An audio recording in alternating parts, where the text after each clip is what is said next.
This is a 1,700 square foot executive maisonette in Pasir Ris. It's one of the largest HDBs ever built. So when we took the apartment, it was done in like an 80s vibe. It had a lot of black tiles. What we wanted to do was break that mold of a typical HDB look, but also add like a layer of luxury and an ethnic vibe to it.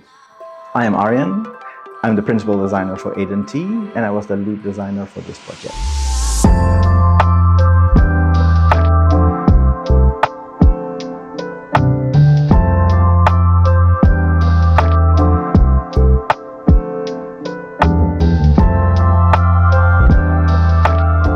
So when we first designed the house in 2009, Pasir Ris is an older estate, so all the apartments are a little bit bigger. But also the way it's set up, it is a lot more spacious. There's a lot of green. They're very close to the park. They're very close to the beach. Amenities are actually pretty close by as well. So that was what initially attracted them to the place. This renovation was a little bit different how we normally would do projects because we're doing it room by room. Drawback for that is that it will take a little bit longer. But from a designer point of view, the plus point is that normally the budgets per room are a little bit better because you don't have to do the whole room in one go. So a lot of the budget can then be funneled into specialty pieces.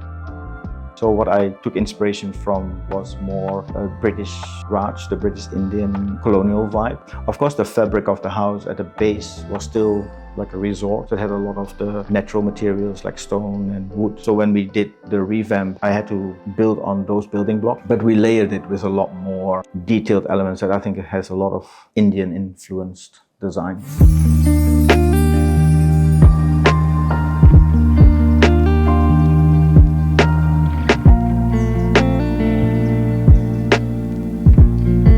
So the initial brief was to create a home, obviously multi-generation, but also a home that could do a lot of entertaining in. So I think the homeowners really like having a lot of people over. I know for their Diwali, they will have like 100 people in the house. So what I proposed was to create like a foyer area, almost like a hotel. And when you walk in, it's always a little bit of it doesn't feel necessarily like a home. It feels more like a commercial space. It kind of like dictates the mood and the feel for the place as well. For the second wave, what we did is reference a lot more of the ethnic background. What I thought of was more that Rajasthan look, so a lot of carved pieces of wood, but I still want to keep it a little bit contemporary. So there is always this juxtaposition between something that is heavily carved and heavily detailed, and then we have some contemporary, modern Western pieces of furniture. So we have the bifold doors that lead into the dining room, sliding doors that go into the kitchen and the living room, and the stairs that goes up to the second floor. Especially for Indians, it's quite auspicious to have something that belongs to a royal family. We have this beautiful wedding shawl of a Maharani from Jaipur. So this was an organza shawl that was like embroidered and stitched with real gold thread. It's a big piece, and the staircase was like a perfect location to have it installed. I think the key feature in the house itself is this center table that we have in the foyer. We always have different centerpieces on there. So I think they change it with the seasons. So obviously you have your Christmas and your festivals. And then you have your spring, you have your summer. The house, the tones, the colors actually change simply by just changing the centerpiece.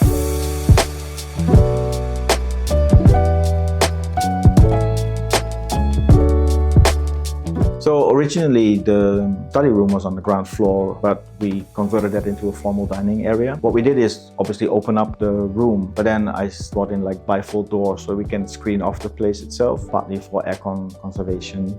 On the other opposite wall, what we did is we lined that entire wall with mirrors and then put an antique-inspired screen in front of it. So it kind of gives the illusion of a larger space, while the rooms in itself are actually pretty small. So the research was more like the old Indian palaces or the old Indian homes where you have like the marble arches that have that kind of detail. So I looked at all the different elements, like the pillars and the carved pieces and some of the detail. I designed them all, and then they were sent to the craftsman to be cut to size and to fit the space exactly.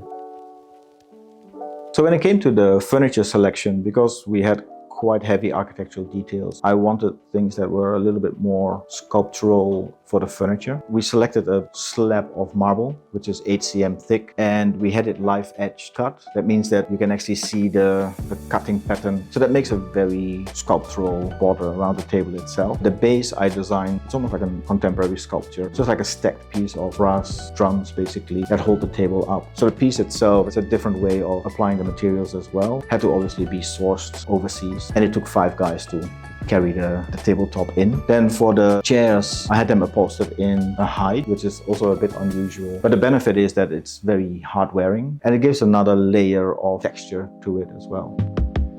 So for the chandelier, I thought of doing a statement piece. So I worked with a company called Schoenbeck. They're a company that's been around for a couple of 100 years. The nice thing with them is they allow you to customize the piece. So you pick an armature, you pick the colors for the armature, but then you also pick the different crystals that you want to use. So I wanted to bring a little bit of color in. So I picked a mix of natural rock crystals, and emerald colored crystals, and amber. So it's like a combination of 4 different crystals. So Schoenbeck, of course, is a more premium brand for chandeliers. This piece, I think, came in about $16,000, which is a decent price to pay for a chandelier. But you're also creating a statement piece and a talking point in the room itself. And what I tell all my clients as well is that if these things spark joy or it makes you happy, you're seeing it on a daily basis, then in the end, that's a very small price to pay for that daily happiness that you get in return. And finally, I worked with a designer in the UK to customize the area rug. It was kind of a collaboration where I changed the colors and some of the patterns on a rug that she has basically in stock. Obviously, size-wise, it was made exactly for the room. So custom made that it skirts the room nicely. And then also the colors, I matched it to fit the entire space.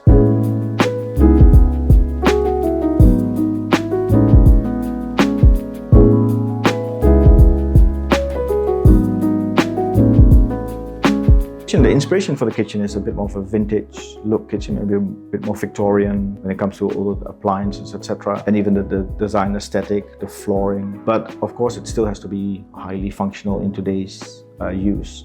And this is a kitchen that is actually used a lot, so that I had to take into consideration. So in the initial renovations, we obviously had to make structural changes to the kitchen itself. So what I did is I changed the whole bathroom situation so that the entrance from the bathroom that was normally in the kitchen was now from the bedroom. That made the kitchen a little bit smaller, and it also blocked the natural light, otherwise would have come from that end as well.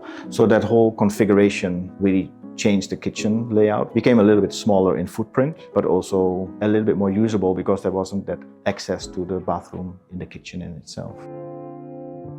The layout was a bit challenging for the kitchen, mostly because I didn't want to use a lot of carpentry as well. I feel like if a smaller room has a lot of carpentry, it just blocks in even more. So I wanted to keep the walls as open as possible, but that kind of like created an issue also with like storage. So things that we thought of was, I have like these kick plate drawers, so normally the extra 10 cm under the kitchen cabinets, which is not utilized, now full storage solutions. The appliances we did were a little oversized, so there's a big fridge, there's a big range, there's a dishwasher, so you're packing a lot of functionality and appliances in a space as well. It was a bit of a puzzle. Solutions that we kind of came up with is, in the wet area I have like open shelves, which I want to decorate with like jars, which are blue and white. The other thing is for all the spices and your dry goods, I created a very thin storage cabinet, like a spice rack, so it doesn't eat up a lot of space in the kitchen itself. Since the kitchen doesn't have any natural daylight, what we did is we created a window between the dining and the kitchen area, which I kind of like give the idea of an open kitchen, but it's still obviously closed so you don't get the smells going across. The nice thing is that if you're cooking, etc., you still have a connection with your guests, so you still have that interaction. So I think that serves two functions next to obviously bringing in the light, but we also added a little bit more mirrors into the darker portion of the kitchen itself. So that bounces off a lot of light in that area as well. If you're in the kitchen, it doesn't feel like you're in a dark kitchen, and you still have that sense that you can kind of look out because of the windows and the mirrors that we placed.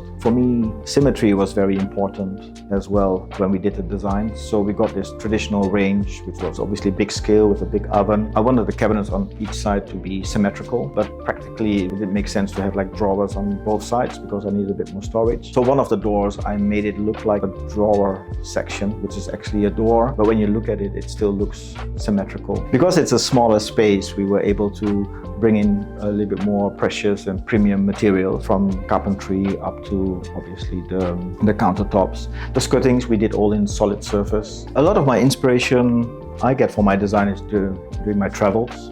I remember I was in a new hotel in Bali, and The bathroom doors were very nicely carved panels. It was like a plain door and it had like a nice center panel that around the handles that were carved. So when I was planning for this kitchen, I thought that could be a nice reference because it's something that's carved and it references the rest of the design styles.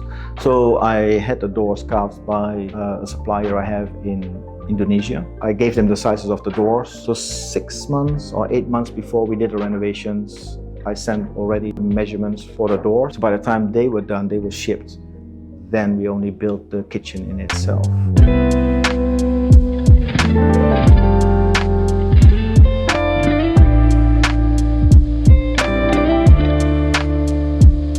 The most important thing of a successful project is the synergy between the homeowner and the designer. So obviously you make the homeowner happy with the overall design, but I think it's also, as a designer, you need to add another layer and add things that they would not necessarily anticipate so that you actually go beyond their requirements that they want for a space. So it's always about taking into consideration what a homeowner wants.